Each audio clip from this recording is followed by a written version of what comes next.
బలిని అర్పించడానికి వచ్చాను. అయితే మీరు మొట్టమొదట శుద్ధి చేయబడి రండి.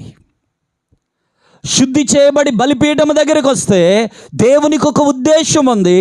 ఆ ఉద్దేశాన్ని బలిపీఠం దగ్గర ఆయన విడుదల చేయబోతున్నాడు. ఇది నాన్న జ్ఞాపకం చేసుకోండి. దేవుని బిడ్డలారా, దేవునికి కొన్ని ఉద్దేశాలు ఉంటాయి. ఆ ఉద్దేశాలు మనకి తెలియాలంటే ఎక్కడ తెలుస్తాయి?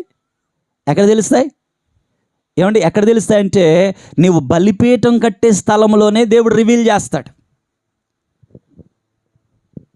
నువ్వు ఎక్కడైతే దేవుని పాదాలు పట్టుకుంటున్నావో, ఏ స్థలంలోకి అయితే వెళ్ళి దేవుని పరిశుద్ధ పాదాలు పట్టుకొని దేవుని దగ్గర కన్నీరు కారుస్తున్నావో, అక్కడ ఆయన ఉద్దేశాన్ని నీతో మాట్లాడు. నువ్వు ప్రార్థన చేయి. ఒకవేళ బైబిల్ తెరిచి చదవడం మొదలుపెట్టు, దేవుడు తను నీతో డైరెక్ట్గా మాట్లాడడం మొదలు పెడతాడు.